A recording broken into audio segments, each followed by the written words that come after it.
প্রথমে শুকরিয়া কৃতজ্ঞতা জানালাম। এবার একটু আত্মসমালোচনা করি। আত্মসমালোচনা হলো এইভাবে পোস্টারের মধ্যে উলামায়ে কেরামের ছবি দেয়া কিংবা এইভাবে ব্যানারের মধ্যে আলেমদের ছবি দেয়া, ছবি মোবাইলে রাখা। ছবি তিন প্রকার: ছায়া ছবি, ছায়া ছবি। এটা নিয়ে মাসআলা আছে, কিন্তু এই যেটা কিনা লেমিনেটিং করা হয়, প্রিন্ট করা হয়, এটা নিয়ে উলামায়ে কেরাম একমত, যেটা জায়েজ নাই। এটা কি নাই? এই কাজটা আপনারা ঠিক করেন নাই। বিশেষ করে এই অঞ্চলে আসলেই, উত্তরবঙ্গের এই অঞ্চলগুলোতে আসলেই এই বর্তমান নতুন বিদআতটা খুব ভালোভাবে দেখা যায়। নাউজুবিল্লাহ। এটা থেকে আমাদের সাবধান থাকতে হবে, একটা বিষয়। 2 নম্বর বিষয়, এই পুরো মাঠটা ভরপুর ছিল নামাজের আগে। ওরে বাবা, এখন মাহফিলে আসছে, বয়ানের প্যান্ডেলে বসে আছে, তবু নামাজ পড়বে না। দেখেন পুরা খালি হয়ে গেছে, পিছনের সাইডটা পুরা খালি হয়ে গেছে, মানুষ নাই, নামাজ পড়বে না। আবার কিছু কিছু আসতেছে, নামাজ পড়বে না। এখন কি হইল? ফরজ নামাজ অনেকে এখানে দাঁড়ায় আছে, নামাজ পড়ে না। যারাও পড়ছে, ওরে বাবা, নামাজটা মনে হয় তাদের জন্য শাস্তি। ফরজটা শেষ করতে পারে নাই, লাভ দিয়ে পিছনে ফিরে গেছে। আরে রফিকুল ইসলাম মাদানী 1 লক্ষ যদি এক পাল্লায় থাকে, নাউজুবিল্লাহ, আমরা আগে কাজ করা দরকার ছিল। 1 লক্ষ মাদানী এক পাল্লায়। মাদানী কি, পুরো সারা দেশের মাহফিল যতগুলো হয়, 64,000 গ্রামে 1,28,000 মাহফিল। 2টা করে ধরলে 2টার উপরে হয় মাহফিল প্রতি গ্রামে। 2টা করে হইলো 1,28,000 মাহফিল। 1,28,000 মাহফিল এক পাল্লায় থাকবে, আরেক পাল্লায় একটা সিজদা, ফরজ নামাজের একটা সিজদা আরেক পাল্লায় থাকবে। 1,28,000 মাহফিলের চাইতে ওই সিজদার পাল্লা বাড়ি হয়ে যাবে।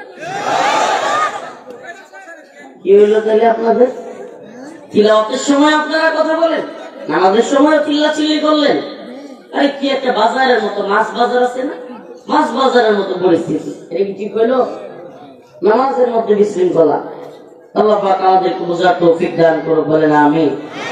আরো জোরে বলেন আমিন। এই ভাইরালিজম দিয়ে কি হবে? এই ভাইরাল বক্তাগিরি দিয়ে কি হবে বলেন না, আমাকে বলেন কি হবে? আজকে আমাদের এই অবস্থার কারণে, আগে তো হাসিনা ছিল, এখন হাসিনা গেছে, এখন হাসিনার রুল প্লে করতেছে কিছু উপদেষ্টা। এরা ইসলাম ফোবিয়া এদের মধ্যে প্রকট আকার ধারণ করছে।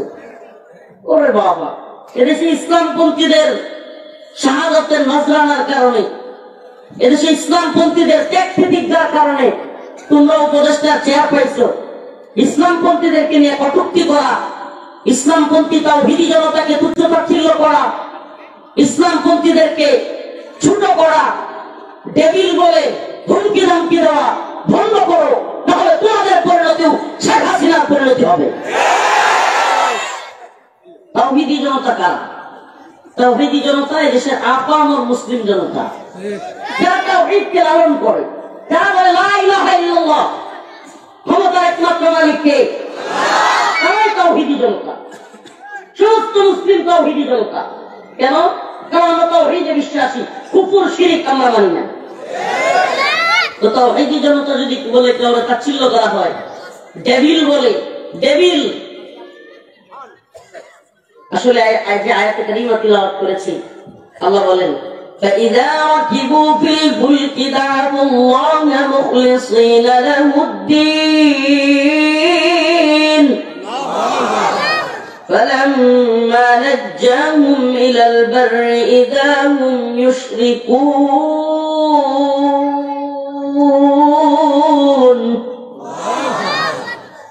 আল্লাহ রাব্বুল আলামিন বলেন ফাইদা রাকিবু ফিল ফুলক, যখন সমুদ্রের মধ্যে নৌকা হেলতে থাকে, দুলতে থাকে,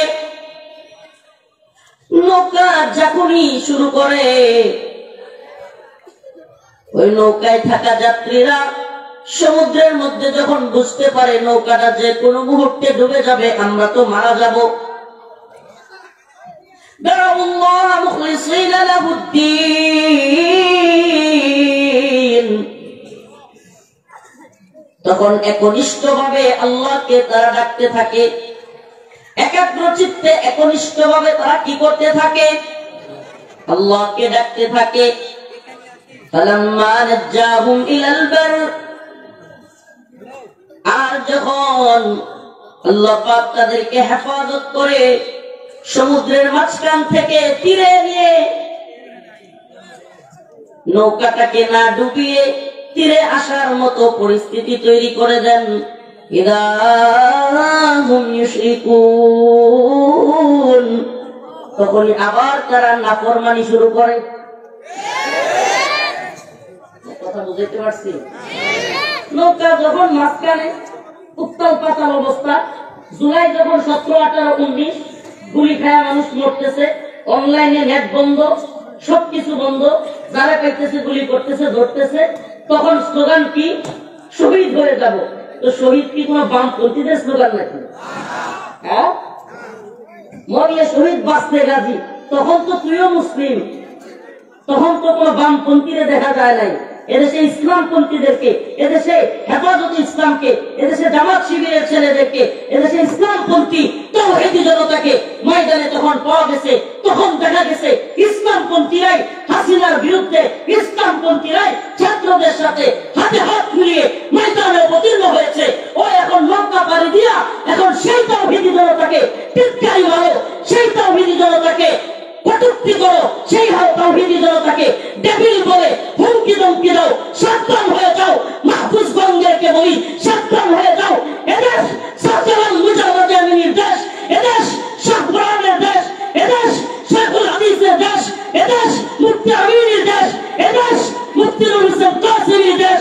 এদেশে মুসলিম তাওহীদি জনতা থাকবে। বামপন্থী, সেকুলার, প্রগতিশীল, ইসলাম বিদ্বেষী কেউ বাংলার জমিনে থাকবে না ইনশাআল্লাহ। এ পর্যায়ে আলোচনা নিয়ে আসছেন মওলানা রফিকুল ইসলাম মাদানী, নেত্রকোনা।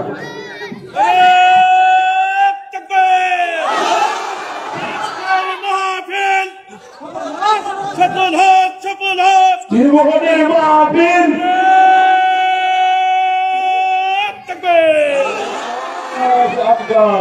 আসসালামু আলাইকুম ওয়া রাহমাতুল্লাহি ওয়া বারাকাতুহু।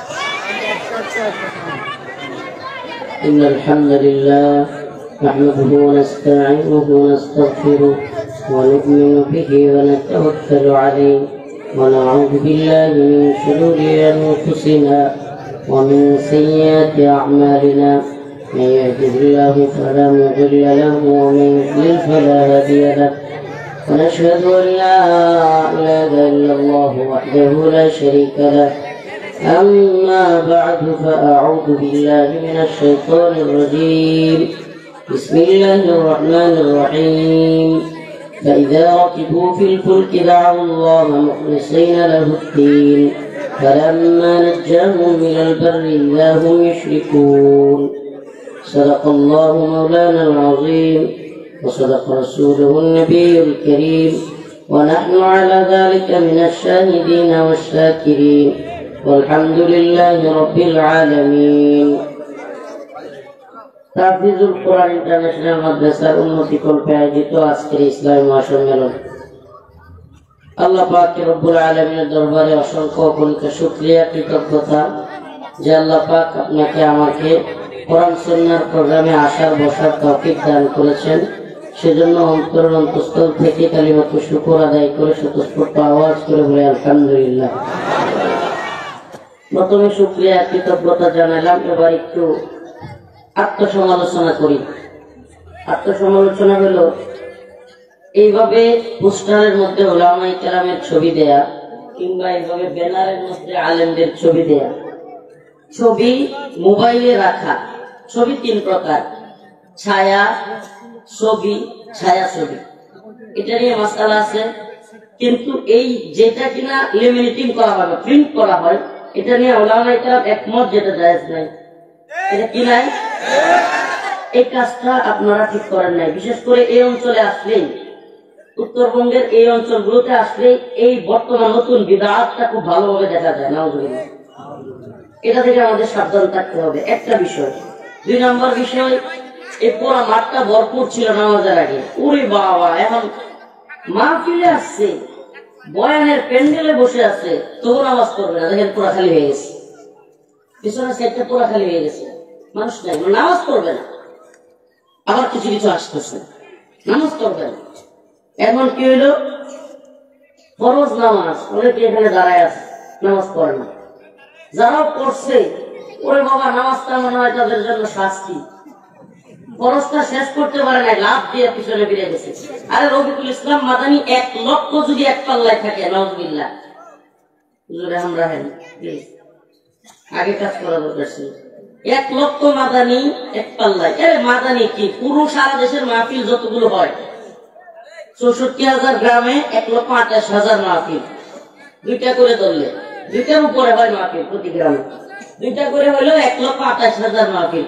1,28,000 মাহফিল এক পাল্লায় থাকবে, আরেক পাল্লায় একটা সিজদা, ফরজ নামাজের একটা সিজদা আরেক পাল্লায় থাকবে। 1,28,000 মাহফিলের চাইতে ওই সিজদার পাল্লা বাড়িয়ে যাবে। কি হইলো তাহলে আপনাদের? তিলাওয়াতের সময় আপনারা কথা বলেন, নামাজের সময় চিল্লাচিল্লি করলেন। আরে কি একটা বাজারের মতো, মাছ বাজার আছে না, মাছ বাজারের মতো পরিস্থিতি। এটা কি ঠিক হইলো? নামাজের মধ্যে বিশৃঙ্খলা। আল্লাহ পাক আমাদেরকে বোঝার তৌফিক দান করুক, বলেন আমিন। আরো জোরে বলেন আমিন। এই ভাইরালিজম দিয়ে কি হবে? এই ভাইরাল বক্তাগিরি দিয়ে কি হবে বলেন না, আমাকে বলেন কি হবে? আজকে আমাদের এই অবস্থার কারণে, আগে তো হাসিনা ছিল, এখন হাসিনা গেছে, এখন হাসিনার রুল প্লে করতেছে কিছু উপদেষ্টা।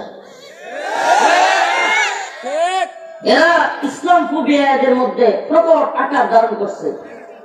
ওরে বাবা, এদেশে ইসলামপন্থীদের শাহাদাতের নজরানার কারণে, এদেশে ইসলামপন্থীদের ত্যাগ প্রতিজ্ঞার কারণে তোমরা উপদেষ্টার চেয়ার পাইছো। ইসলামপন্থীদেরকে নিয়ে কটূক্তি করা, ইসলামপন্থী তাওহীদি জনতাকে তুচ্ছ-তাচ্ছিল্য করা, ইসলামপন্থীদেরকে ছোট করা, ডেভিল বলে হুমকি ধমকি দেওয়া বন্ধ করো, তাহলে তোমাদের পরিণতিও শেখ হাসিনার পরিণতি হবে। তাওহীদি জনতা কারা? তাওহীদি জনতা এদেশের আপামর মুসলিম জনতা, যারা তাওহীদকে লালন করে, যারা বলে লা ইলাহা ইল্লাল্লাহ, ক্ষমতার একমাত্র মালিক কে? তারাই তাওহীদি জনতা, সমস্ত মুসলিম তাওহীদি জনতা। কেন? কারণ আমরা তাওহীদে বিশ্বাসী, কুফর শিরক আমরা মানি না। তো তাওহীদি জনতা যদি বলে কেউ তাচ্ছিল্য করা হয়, ডেভিল বলে, ডেভিল আসলে যে আয়াতে কারিমা তিলাওয়াত করেছি, আল্লাহ বলেন فَإِذَا رَكِبُوا فِي الْفُلْكِ دَعَوُا اللَّهَ مُخْلِصِينَ لَهُ الدِّينَ فَلَمَّا نَجَّاهُمْ إِلَى الْبَرِّ إِذَا هُمْ يُشْرِكُونَ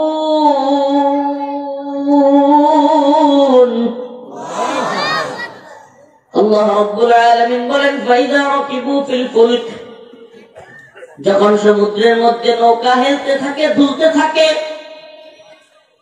নৌকা যখনই শুরু করে, ওই নৌকায় থাকা যাত্রীরা সমুদ্রের মধ্যে যখন বুঝতে পারে নৌকাটা যে কোনো মুহূর্তে ডুবে যাবে, আমরা তো মারা যাব, দাউল্লাহ মুখলিসিনা লাহুদ্দিন, তখন একনিষ্ঠভাবে আল্লাহকে তারা ডাকতে থাকে, একাগ্র চিত্তে একনিষ্ঠভাবে তারা কি করতে থাকে? আল্লাহকে ডাকতে থাকে। ফালাম্মা নাজ্জাহুম ইলাল বার, আর যখন আল্লাহ পাক তাদেরকে হেফাজত করে সমুদ্রের মাঝখান থেকে তীরে নিয়ে নৌকাটাকে না ডুবিয়ে তীরে আসার মতো পরিস্থিতি তৈরি করে দেন, ইযা হুম ইউশরিকুন,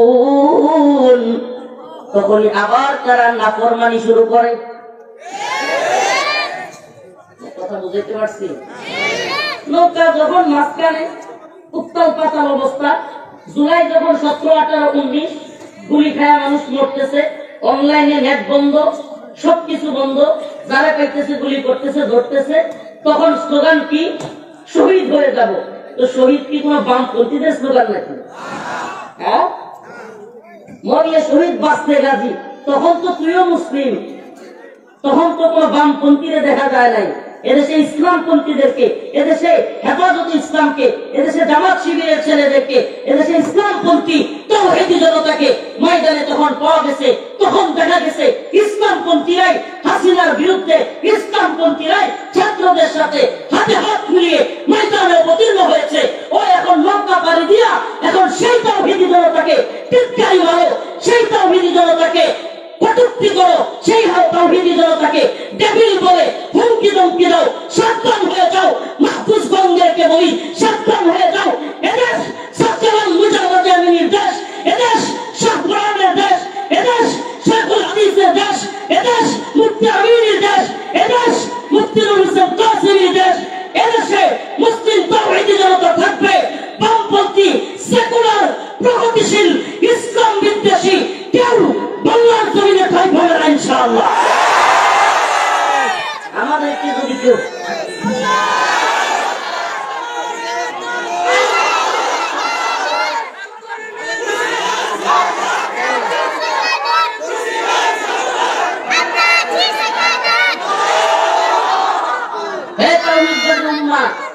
তোমাদের কাছে আজকে একটা মেসেজ, তোমাদের কাছে একটা মেসেজ। হে তাওহীদবাদী প্রজন্ম, নতুন প্রজন্মের যুব সমাজ, চিনে রাখো ওদের, চিনে রাখো। শহীদের মিছিলে শত শত হাফেজদের নাম, শত শত আলেমদের নাম, সেলখানায়, রিমান্ডে, ফাঁসির কাস্টে। আরে লিস্টগুলো দেখো, আমাদের নাম তোমরা পাবে। আমাদের ত্যাগ, প্রতিজ্ঞা, কুরবানি, কষ্টে আমাদের এত নির্যাতনের স্টিম রুলার সহ্য করে হাসিনা পতনের নতুন সূর্যোদয়ের, নতুন স্বাধীনতার স্বাদ পাইয়ে তোমাদেরকে উপদেষ্টা বানালাম। এদেশের তাওহীদবাদী প্রজন্মকে কটূক্তি করবার জন্য নয়। হাতি গোলা গেল চল, চামচিকা কয় কত জল। হাতি ঘোড়া গেল চল, চামচিকা কয় কত জল। ইসলাম বিরুদ্ধে যাওয়ার কারণে হাসিনারই বেল নাই, আর মাহফুজগঞ্জের তো কোনো পাত্তাই পাওয়া যাবে না। আমি একটা কথা আপনারা দেখেছেন কিনা, খুব কষ্টে কথাগুলো বলছি। আজকে প্রথম প্রোগ্রাম, যেহেতু গতকালকে থেকে হৃদয়ে রক্তকরণ হচ্ছে, অনেক মানুষ হয়তো সাধারণ যারা বুঝতেছে না হুজুর কি বলতে চাচ্ছে, খুব কষ্টে একটা কথা বলতে বাধ্য হচ্ছি। 21শে বই মেলা, ফেব্রুয়ারি মাস জুড়ে ঢাকায় একটা মেলা হয়, নাম কি? 21শে বই মেলা। এই বই মেলার মধ্যে এক বব করে মাতাল, নামও তার বব, সনাতন ধর্মাবলম্বী। এই বদমাস বিতাড়িত ভারতীয় এজেন্ট, রয়ের এজেন্ট, এবং বাংলাদেশে যে কিনা সর্বপ্রথম দিকে আল্লাহ রাসূল এবং আম্মাজানদেরকে নিয়ে কটূক্তি করার দুঃসাহস করেছিল, ওলামায়ে কেরামের তীব্র প্রতিবাদের কারণে বুরকা পরে ওই তসলিমা দেশ ত্যাগ করতে বাধ্য হয়েছিল, দেশ থেকে পালিয়ে গিয়েছিল। তসলিমা নাসরিন, যদিও বাড়ি আমাদের ময়মনসিংহে। এই তসলিমা নাসরিন, তার বই বাংলাদেশে নিষিদ্ধ। তার বই কি? 21শে বই মেলার মধ্যে এই বব নামের এক লোক তার বই, তসলিমা নাসরিনের বই নিয়ে মেলার স্টলে গিয়ে বিক্রি করতেছে। তো সাধারণভাবেই সাধারণ ছাত্র, আলেম বা স্কুল ভার্সিটির যারা ইসলামপন্থী নামাজ কালাম পড়ে, তারা যখন শুনছে যে তসলিমার মতো রাসূলের বিদ্বেষী, সাথেম ইসলাম বিদ্বেষী তার বই এখানে বিক্রি হচ্ছে, ছেলেপেলেরা ক্ষুব্ধ হয়ে গেছে। স্বাভাবিক এটা হওয়া, একটু রাগান্বিত হয়ে গেছে। স্টলে গেছে, যাওয়ার পরে ওই বব নামের বদমাইশ ও হুমকি ধমকি দেওয়া শুরু করেছে, জয় বাংলা বলে স্লোগান দিচ্ছে, সাধারণ ছাত্র জনতাকে মৌলবাদী, জঙ্গিবাদী বলে ট্যাগ দিচ্ছে, আর চিৎকার চেঁচামেচি শুরু করছে। তো ছেলেপেলেরা আরো গেছে খেপটা, পরে গেছে ধরতে। তো প্রশাসন আসছে, কেউ তাকে মারে নাই, স্টল ভাঙচুর করে নেই। আমার কথা বুঝে, কেউ তাকে মারে নাই, স্টলও ভাঙচুর করে নেই। তাকে পুলিশের হাতে তুলে দিচ্ছে। দেশে নিষিদ্ধ বই বিক্রি করতেছে, এটা দিয়ে এখানে হাঙ্গামা হবে, আপনারা তাকে নিয়ে যান। ঘটনা শেষ। ঘটনা কি? কথা নাই, বার্তা নাই। এক তরুণ উপদেষ্টা মাহফুজ আলম, যে কিনা কিছুদিন আগে প্রথম দিকে প্রধান উপদেষ্টার বিশেষ সহকারী ছিল, এখন নিজেই উপদেষ্টা। উপদেষ্টা কে কি এগুলো নিয়ে আমাদের এত মাথা ব্যথা ছিল না। এই লোক ফেসবুকে পোস্ট করেছে, তাওহীদি জনতা, আপনারা গত 16 বছর ঠিক মতো আপনাদের ধর্মীয় বিষয়গুলো পালন করতে পারতেন না। আপনারা যদি এখন উগ্র আচরণ করেন, আপনাদেরকেও ডেভিল হিসেবে চিহ্নিত করা হবে। ডেভিল মানে হলো শয়তান, শয়তানের হাত। আপনাদেরকেও ডেভিল হিসেবে চিহ্নিত করা হবে এবং আপনাদের বিরুদ্ধে ব্যবস্থা নেওয়া হবে। কল্পনা করা যায়? সে নিবে ব্যবস্থা, সে আমাদেরকে ডেভিল। আপনি বুঝেন, যেখানে রাষ্ট্রের সরকারের দায়িত্বশীল হয়ে বলা উচিত ছিল যে কিনা পশ্চিমা রাষ্ট্রের বই সেখানে বিক্রি করতে নিছে, সে নতুন করে বাংলাদেশকে অস্থিতিশীল করতে যাচ্ছে। বক্তব্য হওয়ার কথা ছিল যে কেন পশ্চিমা রাষ্ট্রের বই এখানে বিক্রি হবে, এটা কনফার্ম একটা ষড়যন্ত্র। এটা না হলে তাওহীদি জনতাকে থ্রেট দেয়া, তাওহীদি জনতাকে হুমকি দেয়া, তাওহীদি জনতাকে ডেভিল বলে তাদেরকে দেখে নেওয়ার হুমকি, এগুলো তো হাসিনা করতো, ওবায়দুল কাদের করতো। এদের পরিণতি আজকে কি হয়েছে জাতি জানে না? বলেন না, এদের পরিণতি আজকে কি হয়েছে জাতি জানে না, দেখে না? ওই যে আল্লাহ পাক বলছে সুবহানাল্লাহ, আল্লাহ পাক সুবহানাল্লাহ, কোরআনের কথা, فإذا ركبوا في الفلك دعوا الله مخلصين له الدين فلما نجاهم إلى البر إذا هم يشركون। আল্লাহ পাক বলেছেন, এদের চরিত্র তো আল্লাহ জানতেন। আল্লাহ বলেছেন, যখন সমুদ্রের মধ্যে নৌকা হেলতে দুলতে থাকে, নৌকার মধ্যে থাকা যাত্রীরা আল্লাহ, আল্লাহকে ডাকতে থাকে, মুখলিসীনা লাহুদ্দীন, যে নৌকা নিয়ে ডুবে যায়, এই ভয়ে আল্লাহকে ডাকতে থাকে। কেমনে? একাগ্র চিত্তে, মুখলিসীনা লাহুদ্দীন, একবারে খালিস ভাবে আল্লাহ কি করে ডাকে। ফালাম্মা নাজ্জাহুম ইলাল বার, কিন্তু যখন নৌকা আইসা পারি হয়ে যায়, নৌকা কি হয়, পার হয়ে যায়, তীরে আইসা ভিড়ে, তখনই তারা ইযা হুম ইউশরিকুন, আবারও আল্লাহর সাথে নাফরমানি শুরু করে। দেখছেন নি আল্লাহর কথা শুনতে মিলছে না? প্রিয় ভাইরা আমার, প্রিয় মুসলিম উম্মাহ, প্রিয় তাওহীদি জনতা, জুলাই 17, 18, 19 জুলাই যখন সারা দেশে অনলাইন বন্ধ, নেট বন্ধ, সবকিছু বন্ধ, একের পর এক গুলি চলছে, হেলিকপ্টার থেকে পর্যন্ত গুলি করতেছে, এই অবস্থায় আপনি এখন ইউটিউবে সার্চ দেন কিংবা ওই সময়ের ভিডিওগুলো দেখেন, সব জায়গায় এই সমস্ত নেতারা, এই সমস্ত লোকেরা ডাকতেছে, আলেম ওলামারা কোথায়, ছাত্র জনতা কোথায়, সবাইকে ডাকতেছে। আছে না নাই? উলামায়ে কেরাম তাদের সাথে হাতে হাত মিলিয়ে রাজপথে ময়দানে হাসিনার বিরুদ্ধে ঐক্যবদ্ধ হয়েছে। 72 থেকে প্রায় 80 জন মাদ্রাসার ছাত্র শহীদ হয়েছে। কত আলেম, কত হাফেজ শহীদ হলো, শত শত আলেম কারাগারে গেল, রিমান্ডে গেল, জুলুম নির্যাতনের শিকার হলো। তুমি মাহফুজ কিংবা তোমার 14 গোষ্ঠীর মধ্যে কে জেলে গেছে? আমরা তোমাদের মধ্যে কে জেলে গেল? কতদিন থাকছে জেলে গেলে? কে রিমান্ডে গেছে? কার ফাঁসি হয়েছে? এই তাওহীদবাদী জনতা যে কোনো জুলুমের বিরুদ্ধে ঐক্যবদ্ধ ভাবে তারা রুখে দাঁড়াবার জন্য তৈরি হয়ে যায়। যে কোনো সময় ছাত্র সমন্বয়কদের পাশে তারা দাঁড়ায়, পাশে থাকে। আমরা চাই না। আমি একটা কথা বলি, আমি কোনোভাবেই যে কোনো জায়গায় বিশৃঙ্খল পরিস্থিতি তৈরির বিরুদ্ধে স্টলে যায় কি বলে হামলা করার পক্ষে আমি না, কিন্তু আগে তো আপনাকে থামাইতে হবে নিষিদ্ধ জিনিস ওখানে ঢুকলো কিভাবে। আমি এটাও বলে দিই না, যেহেতু এখন ইসলামপন্থীরা ক্ষমতায় চলে আসে নাই, ইসলামী শরিয়া প্রতিষ্ঠা হয়ে যায় নাই, এখনই আমরা সবকিছু ভেঙে দিব, ঘুরিয়ে দিব, এগুলো এখনই আমি বলি না এবং সময় হয় নাই। এমনিতেই সমস্ত নাফরমানি, সমস্ত ইসলাম বিদ্বেষী কর্মকাণ্ড, কোরআন সুন্নাহ অনুযায়ী রাষ্ট্র ব্যবস্থা আসলে, ইসলামী শরিয়াত প্রতিষ্ঠিত হলে এগুলো এমনিতেই বন্ধ হয়ে যাবে। এগুলো কি হবে এখনই। অতএব আমি এখনই বলি না যে কেউ কাউকে গিয়ে নিজের থেকে 5-7 জন একত্রিত হয়ে 10 জন একত্রিত হয়ে কোন জায়গায় গিয়ে হামলা করতে হবে, এটা আমরা বলি না। কিন্তু আপনাকে আগে পরিস্থিতি উত্তপ্ত কেন হয় সেই জায়গাটা বন্ধ করতে হবে। আবার বলি, জাতির নেতৃত্ব দিতে হলে জাতির পালস বোঝার চেষ্টা করতে হবে।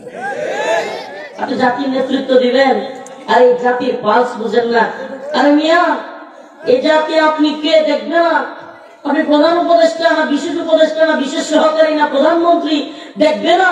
রাসূলকে নিয়ে কিছু বলবেন আপনি এই ভূখণ্ডের মুসলমানদের সামনে?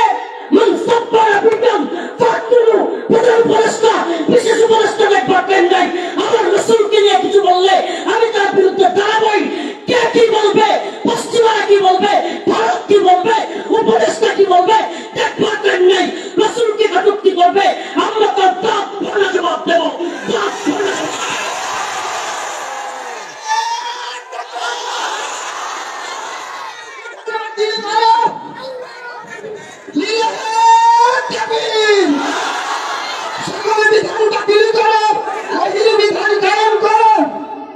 আমাদের পাস বোঝার চেষ্টা করুন। আমরা ততক্ষণ চুপ থাকি যতক্ষণ ইসলামের উপরে আঘাত না আসে। আমার কথা বুঝেন? আমরা ততক্ষণ চুপ থাকতে পারি যতক্ষণ আমাদের রাসূলের উপর আঘাত না আসে। আমরা ততক্ষণ চুপ থাকতে পারি যখন আমাদের ঈমানের উপর আঘাত না আসে। কিন্তু আমাদের ঈমানের উপর, ইসলামের উপর আঘাতকারী সে যাই হোক, আমরা তাকে সহ্য করি না। আরে এটাই ভূখণ্ডের রক্তে, মাংসে, হৃৎপিণ্ডে, হাড়ে, কলিজায় বিধে আছে মানুষের আপামর জনতা, তাওহীদবাদী জনতা, কলিজার রন্ধ্রে রন্ধ্রে ইসলাম। এদেশে ইসলাম ফুমিয়া যারা করেছে, ইতিহাস সাক্ষী ইসলাম ফুমিয়ার কারণে এরাই, ইতিহাস সাক্ষী এরাই নর্দমার কীটে পরিণত হয়েছে, ডাস্টবিনে নিক্ষিপ্ত হয়েছে।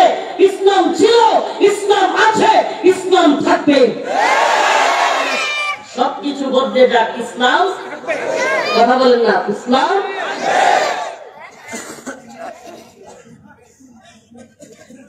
আমরা তো আপনাদেরকে সুস্পষ্ট মেসেজ দেওয়ার চেষ্টা করি, ইসলাম ফুবিয়া, ইসলাম বিদ্বেষ, তাওহীদ প্রজন্মের বিদ্বেষ। এই তাওহীদ মানে কি? একত্ববাদ। লামায়ে কেরাম এখানে আছে। তাওহীদ মানে কি?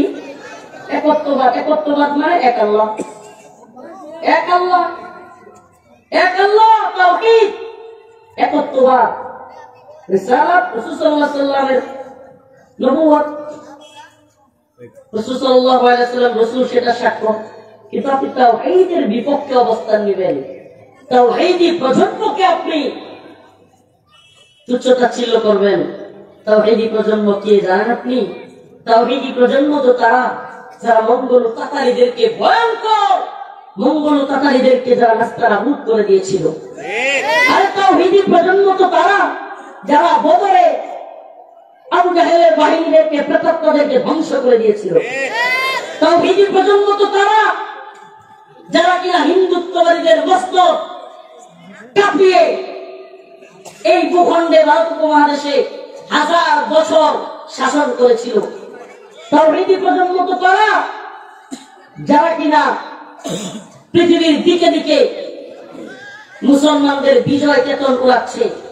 তাওহীদি প্রজন্ম, আপনি চিনতে ভুল করলে তাওহীদি প্রজন্ম মূর্তি কেমনে ভাঙছে এটা দেখে একটু শিখেন।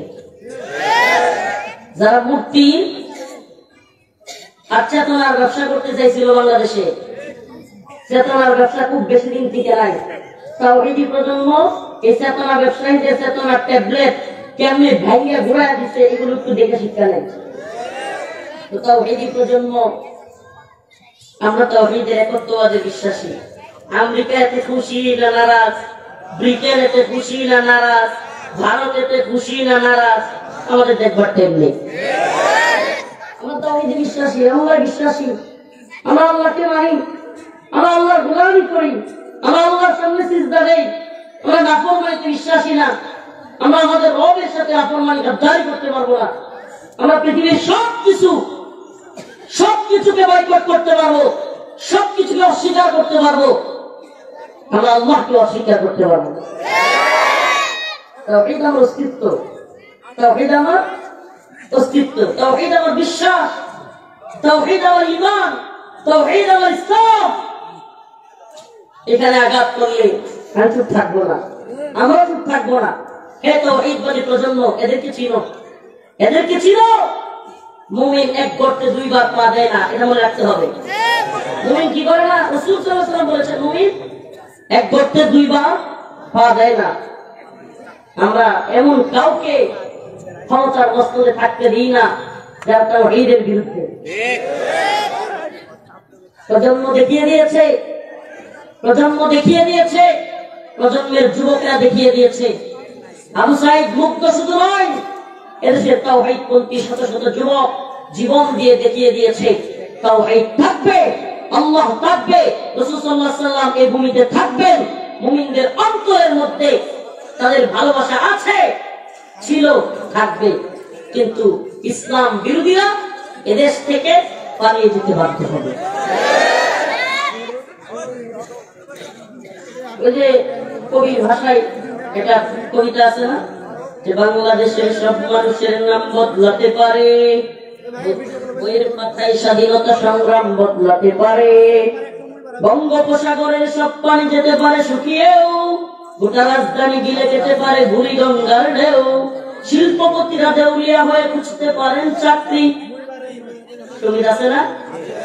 সবকিছু বদলে যাক, তবুও ইসলাম থাকবে। ইসলাম ছিল, ইসলাম আছে, ইসলাম থাকবে। আর কিছু থাকবা না থাক, ইসলাম থাকবে। সুবহানাল্লাহ। এই ভূমিতে ইসলাম ছিল, আছে, থাকবে। এই বিশ্বাস অন্তরে লালন করবে। সাবধান, এটা মনে রাখবেন। নত জানো মুমিন হয়েন না। নত জানো মুমিন বুঝে, নত জানো দাসত্বের শৃঙ্খলে আবদ্ধ, নত জানো ইমানদার হয়েন না। আরে আমাদের মুসলমানদের অবস্থা নাজুক হতে পারে, কিন্তু ইমানের অবস্থা যেন নাজুক না হয়। আবার বলতেছি, কথা বোঝার চেষ্টা করেন। মুসলমানদের অবস্থা কি হইতে পারে? নাজুক হইতে পারে। আমরা মার খেতে পারি, আমাদের বোমবিং করা হতে পারে, আমাদেরকে মেসাকার করে যাওয়া হতে পারে, আমাদেরকে জেলে নেওয়া হতে পারে, রিমান্ডে নেওয়া হতে পারে, ফাঁসির দড়িতে ঝুলানো হতে পারে। তবুও ওই ফাঁসির রশি গলায় নিয়েও যেন আমাদের ঈমান এমন হয়, আল্লাহু আকবার ধ্বনি দিয়ে যেন আমরা পৃথিবীকে কাঁপিয়ে তুলি। মানে আমাদের ইসলাম, আমাদের মুসলমানদের অবস্থা মতো যেন হইতে পারে, কিন্তু আমাদের ঈমানের অবস্থা কি হবে না? বলেন না, ঈমানের অবস্থা কি হবে না? নত যেন হবে। আমরা কামানের মুখোমুখি দাঁড়িয়েও আল্লাহু আকবার বলি। আসুক না যত বাধা, যত ঝড় সাইক্লোন, রাসূলের পথে মোরা চলবই। এ জীবন বাজি রেখে দিনের নিশান মোরা বাংলার আকাশে উড়াবই। আসুক না যত বাধা, যত ঝড় সাইক্লোন, রাসূলের পথে মোরা চলবই। এ জীবন বাজি রেখে দিনের নিশান মোরা বাংলার আকাশে উড়াবই। মোরা কামানের মুখোমুখি দাঁড়িয়ে আল্লাহু আকবার বলবই। আসুক না যত বাধা, যত ঝড় সাইক্লোন, জিহাদের পথে মোরা চলবই। আসুক না যত বাধা, যত ঝড় সাইক্লোন, রাসূলের পথে মোরা চলবই। এ জীবন বাজি রেখে দিনের নিশান মোরা বাংলার আকাশে উড়াবই। মোরা কামানের মুখোমুখি দাঁড়িয়ে আল্লাহু আকবার বলবই। আসুক না যত বাধা, যত ঝড় সাইক্লোন, ঈমানের পথে মোরা বলেন না চলবই। ঈমানের পথে চলবো তো আমরা ইনশাআল্লাহ। فإذا ركبوا في الفلك دعوا الله مخلصين له الدين فلما نجاهم إلى البر إذا هم يشركون এই শানে নজরুল বলি বুঝতে আরো সহজ হবে। আদি ইবনে হাতিম রাদিয়াল্লাহু আনহু তিনি তখন মুসলমান হন নাই। আল্লাহ রাসূল সাল্লাল্লাহু আলাইহি ওয়াসাল্লাম যখন মক্কা বিজয় করলেন তখন তিনি ভয়ে চলে যাচ্ছিলেন মক্কা ছেড়ে, ভয় মুসলমানরা এখন ক্ষমতায় আসতেছে, আমাদেরকে না জানি কি করে। তিনি তখনও ইসলাম কবুল করেননি। তো উনি গিয়ে একটা নৌকায় উঠলেন। উঠার পরে হঠাৎ করে বিশাল ঝড় শুরু হয়ে গেল। নৌকার যাত্রীরা চিৎকার শুরু করলো। এমন সময় নৌকার যে মাঝি সে বলল সবাইকে, শোনো, আমরা যে মাঝ সমুদ্রে আছি, যে উত্তাল ঢেউ শুরু হয়েছে, এই পরিস্থিতি থেকে আমাদেরকে বাঁচাতে পারেন একমাত্র আল্লাহ। তখন আদি ইবনে হাতিম চিৎকার দিয়ে বলে উঠলেন, আরে এই জলের মধ্যে যদি এই ভয়াবহ পরিস্থিতিতে আমাদেরকে বাঁচাইতে একমাত্র আল্লাহ পারেন, তাহলে আমি এটাও বিশ্বাস করি জমিনের মধ্যেও আমাদেরকে বাঁচাইতে পারেন একমাত্র আল্লাহ। আমাকে যদি আজকের এখান থেকে আল্লাহ পাক উদ্ধার করেন, আমি কথা দিচ্ছি আমি মুহাম্মদের হাতে হাত রেখে মুসলমান হয়ে যাব। তাইলে জলের মধ্যে ভয়াবহ দুর্যোগে দুর্বিপাকে ভয়াবহ নৌকাডুবি থেকে বাঁচাতে পারেন কে? জুলাই আগস্টে ভয়াবহ পরিস্থিতিতে নেটওয়ার্ক, রাস্তাঘাট, রেল, সড়ক সব বন্ধ, নেটওয়ার্ক বন্ধ, কোনো খবরাখবর জানা যায় নাই, কে কোথায় আছে কি করছে, সেই যেন চিঠির যুগে চলে গেছি আমরা। এমনকি ফোনের নরমাল ফোনে কথা বলা নেটওয়ার্কেও ঝামেলা করতেছে। এই পরিস্থিতিতে, এই উত্তপ্ত পরিস্থিতি থেকে একমাত্র উত্তোলন করেছিলেন আমাদের কে?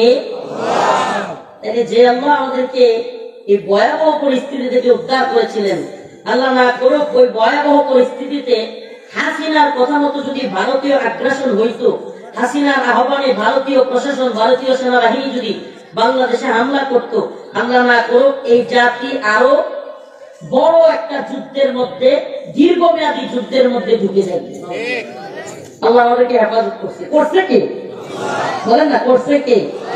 তো যে আল্লাহ আমাদেরকে হেফাজত করলো, আর যে ছাত্রদের শাহাদাতের বিনিময়ে, যে তাওহীদবাদীদের জীবনের বিনিময়ে, প্রিয় ভাইরা, প্রিয় যুব সমাজ, তোমাদেরকে বলি 16 বছরে হাসিনার জুলুমের সবচাইতে বেশি শিকার বাংলাদেশের উলামায়ে কেরাম হয় নাই?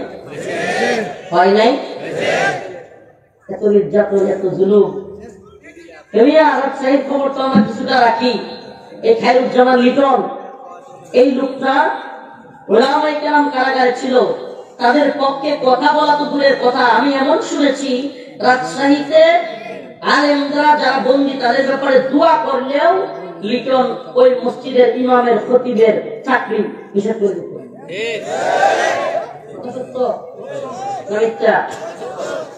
এই তথ্যগুলো আমরা পেয়েছি।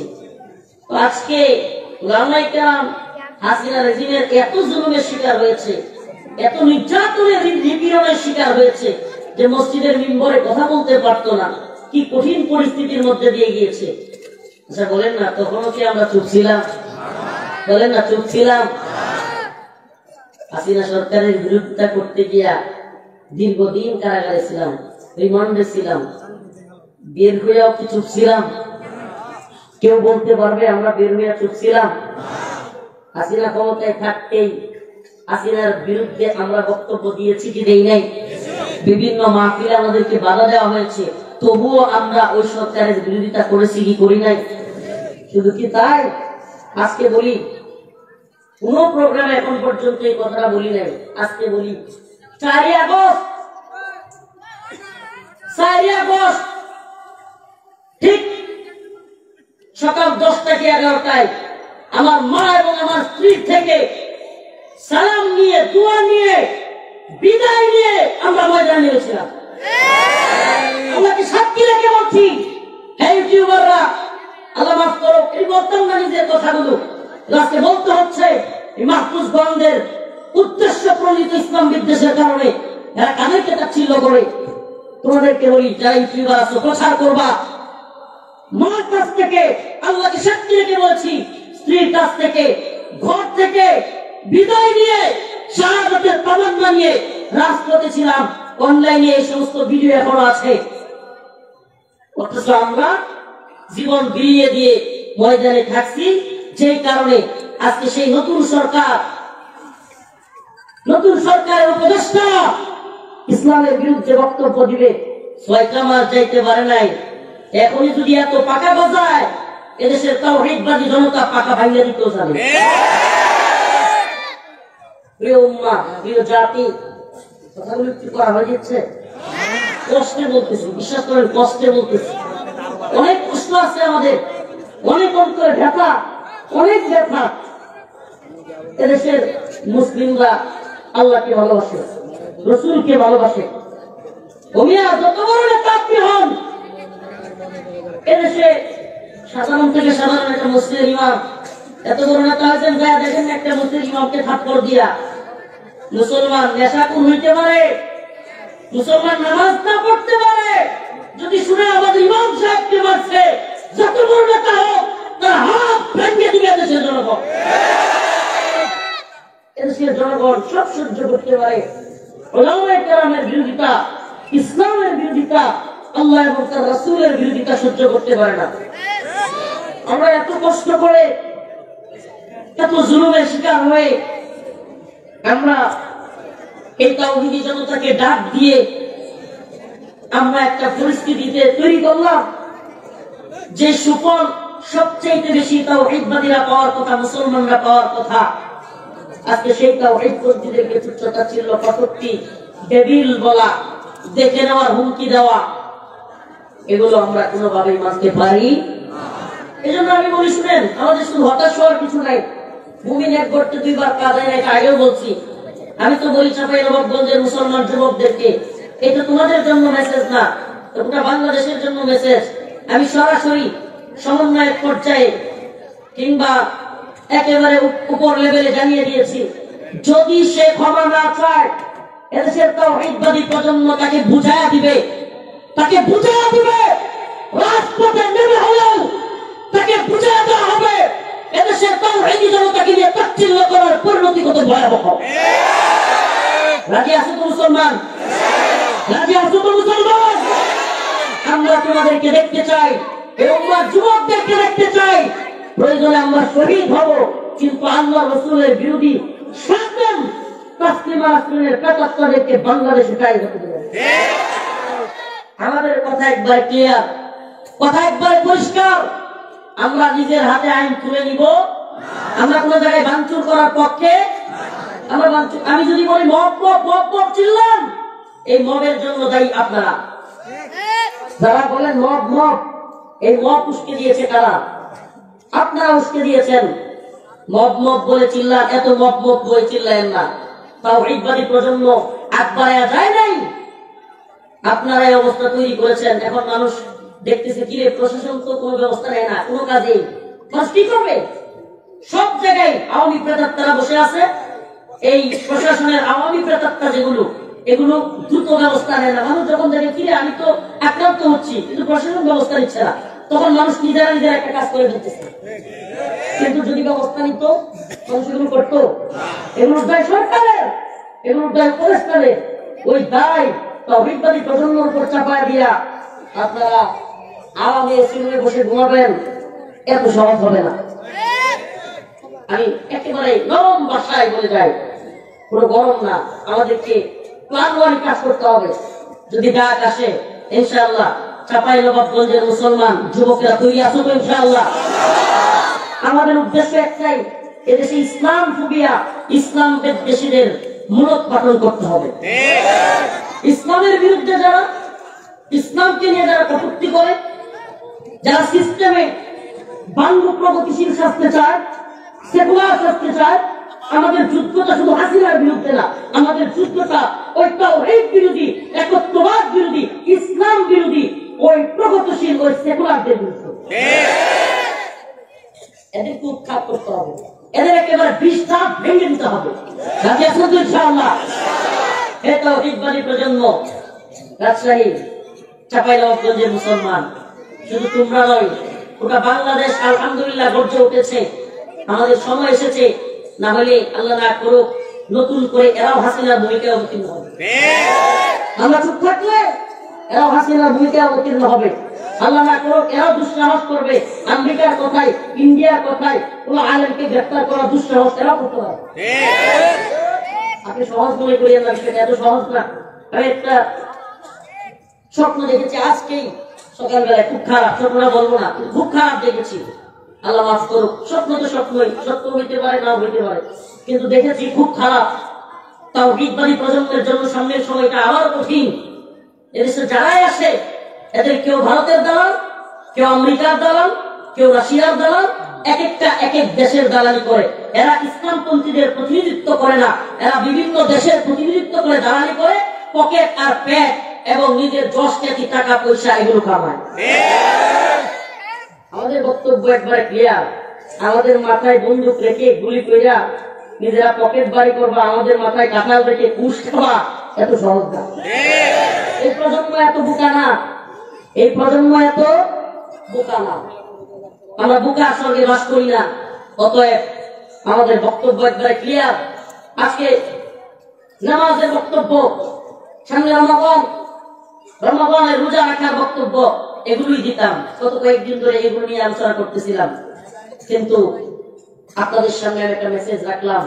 আপনাদের সামনে আমি একেবারে বাংলাদেশের চিত্রটা ফুটিয়ে তুললাম যে আওয়ামী লীগ গেছে ইসলাম বিদ্বেষী মনোভাব নিয়ে, এখন নতুন ইসলাম বিদ্বেষী মনোভাব ওরা কিছু তৈরি হচ্ছে। এরা আমাদের জন্য খতরনাক, এরা আমাদের এই দেশের জন্য, ইসলামপন্থীদের জন্য, জাতির জন্য খুব ভয়াবহ। এখন বুঝবেন না, বলুন হুজুর সব মাথার উপর দিয়ে যাচ্ছে, এখন এত গরম হয়ে যাচ্ছে না। ভাই মনে রাখবেন, পরিস্থিতি এক দুই দিনে তৈরি হয় না, পরিস্থিতি আস্তে আস্তে তৈরি হয়। আল্লাহ না করুক এরাও দেখবেন চাকরির উপর কাপড় করলে একসময় আওয়ামী লীগের মতো ওই প্রেতাত্মাদের মতো জঙ্গি বলা শুরু করবে। দাড়িওয়ালা টুপিওয়ালা দেখলেই এরা জঙ্গিবাদী মৌলবাদী বলা শুরু করবে, তখন আফসোস করবেন হায় হায় কি হয়ে গেল। এই জন্য প্রথম থেকে সতর্ক থাকা লাগবে, প্রথম থেকে সতর্ক থাকা লাগবে। আমরা দাড়ি টুপিওয়ালা, তোমরা মত বলো আর মুখ বলো, তোমরা মৌলবাদী বলো আর যাই বলো, আমরা কি দাড়ি টুপি ছাড়তে পারবো? বলেন না ছাড়তে পারবো? আমরা ইসলাম ছেড়ে দিব তোমাদের কোথায়? আমরা ছাড়বো না। আমরা ইসলাম পন্থী, আমরা আল্লাহকে ভালোবাসি, আমরা এই দুনিয়াকে তুচ্ছ-তাচ্ছিল্য করি, আমরা এই দুনিয়া চাই না, আমরা আল্লাহকে ভয় করি, আল্লাহ জান্নাত চাই, পৃথিবীর কোনো তাগুতি শক্তিকে ভয় করি না। তোদের অন্তরে ভারতের ভয় থাকতে পারে, তোদের অন্তরে আমেরিকার ভয় থাকতে পারে, তোদের অন্তরে ইসলামের ভয় থাকতে পারে, আমাদের অন্তরে একমাত্র আল্লাহর ভয় আছে, আমরা একমাত্র আল্লাহর গোলামি করি। তাওহীদবাদী জনতা, আজকে থেকে আমাদের স্লোগান আমরাই তাওহীদি জনতা, আমরাই তাওহীদি জনতা। সুবহানাল্লাহ ওয়া বিহামদিহি। আমরা তাওহীদের পক্ষে। কে কি বললো একটু দেখি না, আমরা দেখবার টাইম নাই। আল্লাহ নিজে বলেছেন, আল্লাহ নিজে বলেছেন ইজাহিদুনা ফি সাবিলিল্লাহ, ইজাহিদুনা ফি সাবিলিল্লাহ ওয়া লা ইয়াখাফুনা লাওমাতা লাইম। সুবহানাল্লাহ। আমার মুমিন বান্দারা আল্লাহর পথে জিহাদ করে, কি করে? ওয়া লা ইয়াখাফুনা লাওমাতা লাইম। তারা নিন্দুকের নিন্দার পরোয়া করে। আমরা নিন্দুকের নিন্দা ভয় করি, পরোয়াই করি না। তোরা যত নিন্দা করতে পারিস কর, কিন্তু আমরা তাওহীদের পক্ষে আছি, রিসালাতের পক্ষে আছি, সত্যের পক্ষে অটল অবিচল আছি। থাকবো তো ইনশাআল্লাহ। অসুস্থ শরীর, বিশ্বাস করবেন কিনা, আমার বাড়ি নেত্রকোনা থেকেও প্রায় 40 কিলো দূরে পূর্বদলা মেজির কান্দা, সেখান থেকে প্রায় 5-6 ঘন্টার জার্নি করে আসছি ঢাকা এয়ারপোর্ট। ঢাকা এয়ারপোর্ট থেকে আসছি রাজশাহী, রাজশাহী থেকে চাঁপাইনবাবগঞ্জ হয়ে এই কানসা শিবগঞ্জ, এখানে আসছি। শরীরের অবস্থা ভয়াবহ। সেই সকালবেলায় খাইছিলাম, আপনাদের এখানে হোটেলে এসে অল্প খাইছি। শরীরের অবস্থা ভয়াবহ খারাপ। বিশেষ করে আজকে আবেগ বা কষ্ট অন্তরে না থাকলে এতক্ষণ কথাই বলতে পারতাম না। আরো 2টা প্রোগ্রাম আছে, খাস করে দোয়া চাই, লম্বা কথা নেই।